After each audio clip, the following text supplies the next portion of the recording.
रेशमी की भाभी रेशमी को 4 बार फ़ोन कर चुकी थी, पर रेशमी फ़ोन ही रिसीव नहीं कर रही थी। बाद में जब रेशमी किचन से बाहर आई तो देखा उसकी भाभी के 4 मिस कॉल हैं लगातार। यह देखकर वह घबरा गई, क्योंकि उसकी भाभी को पता होता है कि अगर रेशमी 2 बार में फ़ोन नहीं उठाती है तो इसका मतलब यही है कि वह अपने काम में व्यस्त है और या फिर फ़ोन से दूर है। अब रेशमी का मन घबरा रहा था, क्योंकि भाभी के 4 फ़ोन लगातार आने से उसे टेंशन हो गई थी, क्योंकि रेशमी की मम्मी की तबीयत इन दिनों ठीक नहीं चल रही थी। अभी 3 दिन पहले ही रेशमी अपनी मम्मी से मायके में मिल कर आई थी।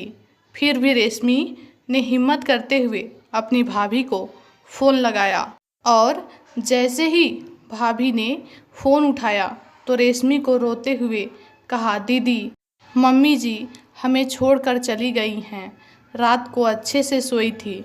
सुबह आपके भैया और मैंने खूब उठाने की कोशिश की, पर वह नहीं उठी।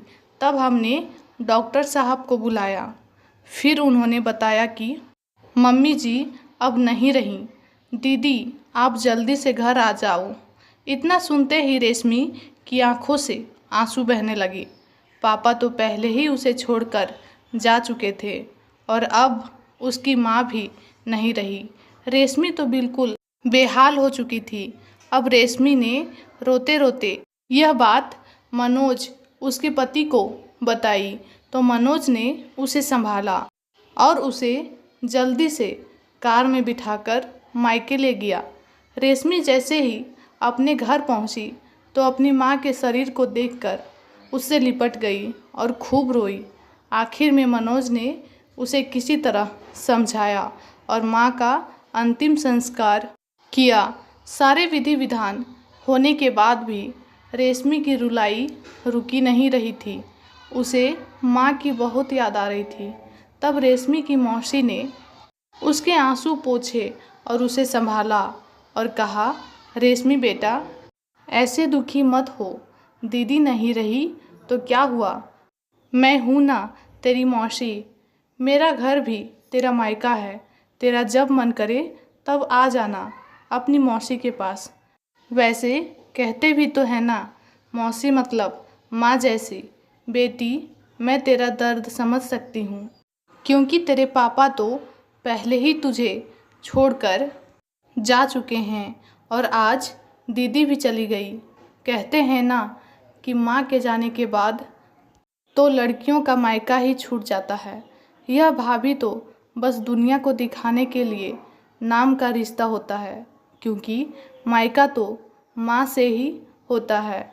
रेशमी भी मन ही मन सोचने लगी कि शायद मौसी ठीक ही तो कह रही है, और वह मौसी से लिपटकर ज़ोर ज़ोर से रोने लगी और कहने लगी कि क्या मौसी, मेरा भी मायका अब नहीं रहा। तभी रेशमी की भाभी दूर बैठी दोनों की बातें सुन रही थी।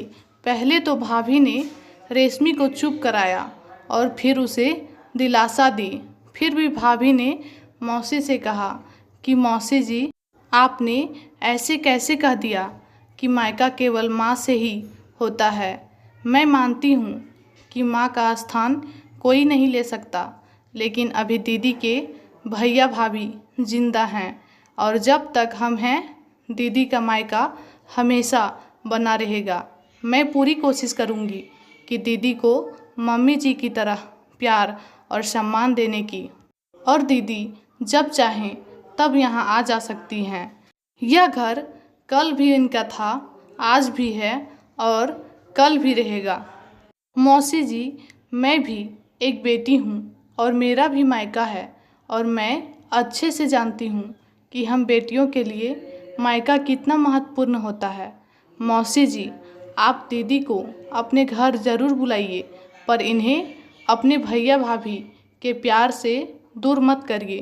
तभी मौसी ने कहा, बहू, आज के ज़माने में तेरी जैसी सोच रखने वाली भाभी बहुत कम मिलती है। मुझे माफ़ कर दे। मैंने रेशमी को गलत राह दिखाई। तभी रेशमी अपनी भाभी के गले लग गई और बोली, भाभी, आज आपने मुझे विश्वास दिला दिया कि भाभी भी माँ के समान होती है और मैं संतुष्ट हूँ कि जब तक आप और भैया हो मेरा मायका सदा बना रहेगा। और किसी ने कहा है ना कि भाभी माँ के समान होती है। आज आपने मुझे इस बात का विश्वास भी दिला दिया। दोस्तों, ज़रूर बताइएगा कि कहानी आपको कैसी लगी।